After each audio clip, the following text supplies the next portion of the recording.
ಮುಂಗಾರು ಮಳೆ ಪ್ರಾರಂಭ ಆಗಿ 2 ತಿಂಗಳಾಗಿದೆ. 2 ತಿಂಗಳಿಂದ ಒಂದೇ ಒಂದು ಡ್ಯಾಮ್ಗೂ ಕೂಡ ಒಂದು ಹನಿ ನೀರು ಬಂದಿಲ್ಲ. ಈ ಪರಿಸ್ಥಿತಿಯಲ್ಲಿ ಇವತ್ತು ಏನು ಡೆಲ್ಲಿಲಿ ಕಾವೇರಿ ನೀರು ನಿಯಂತ್ರಣ ಮಂಡಳಿ ಇದೆಯೋ ಅದು ಅವೈಜ್ಞಾನಿಕವಾದಂಥ ಒಂದು ತೀರ್ಪನ್ನು ಕೊಟ್ಟಿದ್ದಾರೆ.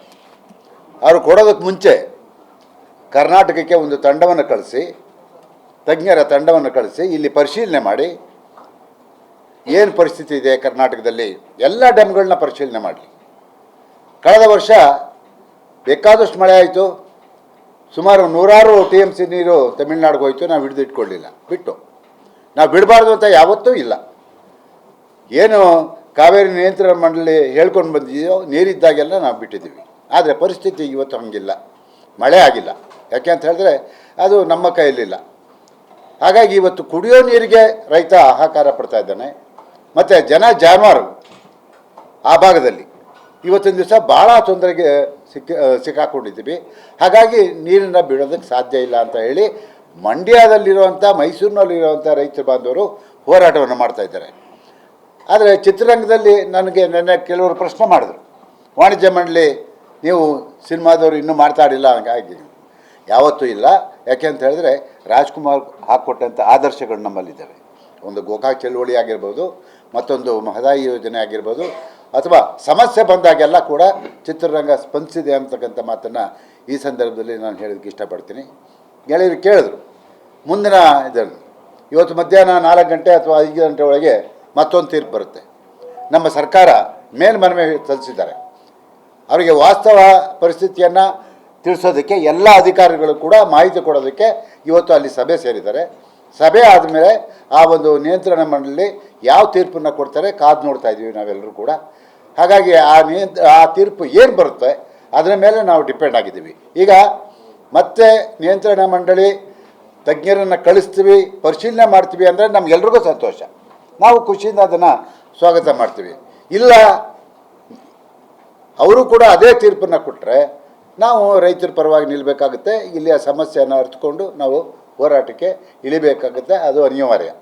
ಹಾಗಾಗಿ ಮುಂದಿನ ದಿನಗಳಲ್ಲಿ ಯಾವ ರೀತಿ ರೈತ ಬಾಂಧವರು ಅಥವಾ ಕನ್ನಡ ಪರ ಹೋರಾಟಗಾರರು ಯಾವ ರೀತಿ ಅವರು ಹೆಜ್ಜೆಯನ್ನು ಇಡ್ತಾರೋ ಅದನ್ನು ನಾವು ಕಾದು ನೋಡ್ತಾ ಇದ್ದೀವಿ. ಅವ್ರ ಹೆಜ್ಜೆಗೆ ನಾವು ಕೈ ಜೋಡಿಸೋಂಥ ಕೆಲಸ ಅವತ್ತು ಮಾಡಿದ್ದೀವಿ, ಇವತ್ತು ಮಾಡ್ತೀವಿ. ಯಾಕೆಂದರೆ ಚಲನಚಿತ್ರ ವಾಣಿಜ್ಯ ಮಂಡಳಿಗೆ ಅದರದ್ದೇ ಆದಂಥ ಒಂದು ಗೌರವ ಇದೆ. ಅದನ್ನು ಉಳಿಸ್ಕೊಂಡು ಹೋಗುವಂಥ ಕೆಲಸವನ್ನು ಯಾವತ್ತು ಮಾಡ್ತಾರೆ. ಒಂದು ಮಾತು ಹೇಳ್ತೀನಿ, ಯಾರೂ ಕೂಡ ಇದ್ರ ಬಗ್ಗೆ ಅನುಮಾನ ಪಡೋದು ಬೇಡ. ಕಾವೇರಿ ನದಿ ನೀರನ್ನು ತಮಿಳ್ನಾಡಿಗೆ ಬಿಡೋದಕ್ಕೆ ಸಾಧ್ಯ ಇಲ್ಲ.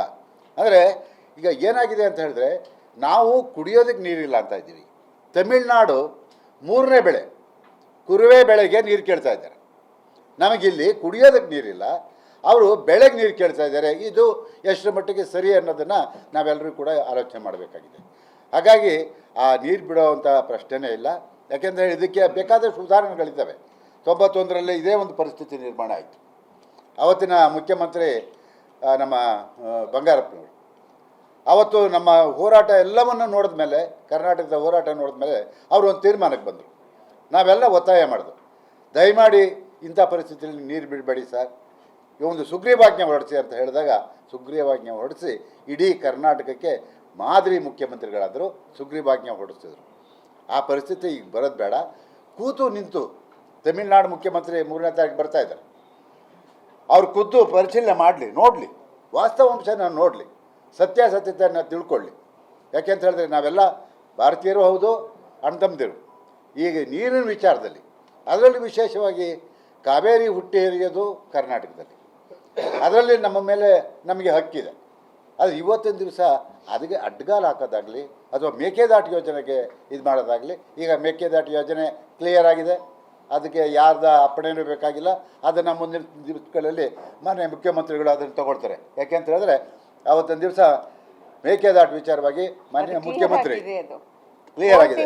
DK ಶಿವಕುಮಾರ್ ಅವರು ಅವತ್ತು ಪಾದಯಾತ್ರೆ ಮಾಡಿದರು. ಆದರೆ ಬದ್ಧತೆ ಇದೆ ಅವರಿಗೆ. ಇವತ್ತು ಕೂಡ ರೈತರ ಮತ್ತು ಈ ನಾಡಿನ ಹಿತವನ್ನು ನಮ್ಮ ಮುಖ್ಯಮಂತ್ರಿಗಳು ಕಾಪಾಡ್ತಾರೆ, ಅದನ್ನು ಕಾಯ್ತಾರೆ ಅಂತ ನಂಬಿಕೆ ನನಗಿದೆ. ಮುಂದಿನ ದಿನಗಳಲ್ಲಿ ಯಾವ ರೀತಿ ಹೋರಾಟಗಳನ್ನು ರೂಪಿಸ್ತಾರೋ ಅವ್ರು ರೂಪಿಸ್ಕೊಳ್ಳಿ. ನಾವು ಯಾವ ರೀತಿ ಹೋರಾಟ ಮಾಡಬೇಕು ಅದನ್ನು ನಾವು ರೂಪಿಸ್ಕೊಳ್ತೀವಿ, ನಾವು ಅವ್ರ ಜೊತೆ ಕೈ ಜೋಡಿಸ್ತೀವಿ ಅಂತಕ್ಕಂಥ ಮಾತನ್ನ ಇಲ್ಲಿ ಹೇಳಕ್ಕೆ ಇಷ್ಟಪಡ್ತೀನಿ. ಮೇಡಮ್, ಚಿತ್ರರಂಗದ ಒಗ್ಗಟ್ಟು ಹೇಗಿದೆ ಈಗ ನಿಮ್ಮ ದೃಷ್ಟಿಯಲ್ಲಿ? ಯಾಕಂದ್ರೆ ನೀವು ಕಲಾವಿದ. ನಮ್ಮಲ್ಲಿ ಅದ್ಭುತವಾಗಿದೆ. ಒಂದೇ ಒಂದು ಮಾತು ಹೇಳ್ತೀನಿ, ಚಿತ್ರರಂಗದಲ್ಲಿ ಕೆಲಸದಲ್ಲಿ ಒತ್ತಡದಲ್ಲಿ ನಾವು ಸ್ವಲ್ಪ ಕಾರ್ಯಕ್ರಮಗಳು ಮಾಡುವಾಗ ಬರುವಾಗ ಬರಲಿಲ್ಲ ಅಂತಲ್ಲ, ಬಟ್ ಒಂದು ಸತ್ಯ, ಭಾಷೆ, ನೆಲ, ಜಲ, ಈ 3 ವಿಚಾರಗಳು ಮಾತ್ರ ಬಂದರೆ ನಮ್ಮನ್ನು ಯಾರೂ ತಡೆಯೋಕ್ಕಾಗಲ್ಲ. ನಾವೆಲ್ಲ ಒಂದೇ ಧ್ವನಿ. ಯಾಕೆಂದರೆ ನಾವಿವತ್ತು ತಿಂತಿರೋ ಅನ್ನ ಇದೆ ನೋಡಿ, ನಾವು ಈ ಕರ್ನಾಟಕದಲ್ಲಿ ತಿಂತಿರೋ ಅನ್ನ ನಾವು ಈ 3 ವಿಚಾರವಾಗಿ. ಅದರಿಂದ ನಮಗೆ ಅವರ ಋಣ ಇದೆ, ರೈತರ ಋಣ ಇದೆ, ಈ ರಾಜ್ಯದ ಋಣ ಇದೆ. ಭಾಷೆ ಇದ್ದರೆ ಕನ್ನಡ ಚಿತ್ರರಂಗ ಉಳಿಯುತ್ತೆ. ಅದರಿಂದಾಗಿ ನಾವೆಲ್ಲರೂ ಒಂದಾಗಿದ್ದೀವಿ. ಮೇಡಮ್, ಈ ವಿಚಾರಕ್ಕೆ ಒಂದಾಗಿದ್ದೀರಿ, ಸಾಕಷ್ಟು ಸಾಬೀತಾಗಿದೆ ಕೂಡ. ಬಟ್ ಕೆಲವು ಸಂದರ್ಭದಲ್ಲಿ ನಾವು ಕೂಡ ಇದನ್ನ ಕೇಳಿದ್ದೀವಿ, ಗಮನಕ್ಕೆ ತರುವಂತ ಪ್ರಯತ್ನ ಇದೆ. ಅಂದ್ರೆ ಈ ಇಂಡಸ್ಟ್ರಿಯ ಉಳಿವಿಗೂ ಕೂಡ ಚಿತ್ರೋದ್ಯಮದಲ್ಲಿ ಒಗ್ಗಟ್ಟಿಲ್ಲ ಅನ್ನುವಂತ ಚರ್ಚೆ ಸಾಕಷ್ಟು ಸಂದರ್ಭದಲ್ಲಾಗಿದೆ. ಒಂದ್ ನಿಮಿಷ ನಾನೇ ಮಾತಾಡ್ತೀನಿ. ಚಿತ್ರರಂಗದಲ್ಲಿ ಒಗ್ಗಟ್ಟಿಲ್ಲ ಅನ್ನೋ ವಿಷಯ ನಿಮ್ಗೆ ಯಾರು ಹೇಳಿದ್ರು? ಇಲ್ಲ ಏನೋ ಇದ್ರೆ ದಯವಿಟ್ಟು ಓಪನ್ ಆಗಿ ಮಾತಾಡಿ. ಅದಲ್ಲ, ಒಂದ್ ನಿಮಿಷ ನಾನು ಪ್ರಶ್ನೆ ಮುಗಿಸ್ತೀನಿ, ಕೇಳಿಸ್ಕೊಳ್ಳಿ ಫಸ್ಟ್. ನಾವೆಲ್ಲ ಒಂದೇ ಕುಟುಂಬ ಇರ್ಲಿ. ಇದು ಕಾವೇರಿ ವಿಚಾರಕ್ಕೆ ಮಾತ್ರ ಸೀಮಿತವಾಗಿರ್ಲಿ ಸರ್, ಬೇರೆ ವಿಷಯ ಆಮೇಲೆ ಮಾತಾಡೋಣ.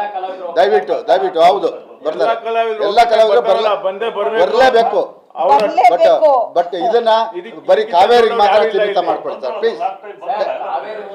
ಹೌದು, ಇಂಡಸ್ಟ್ರಿ ಒಂದು ಉಳಿವಿನ ಪ್ರಶ್ನೆ ಕೂಡ ಇದೆ, ಅದು ಆಮೇಲೆ ಮಾತಾಡೋಣ. ನ್ಯೂಸ್ ಫಸ್ಟ್, ನಿರ್ಭೀತಿಯಿಂದ ನಿಮ್ಮ ಪರವಾಗಿ.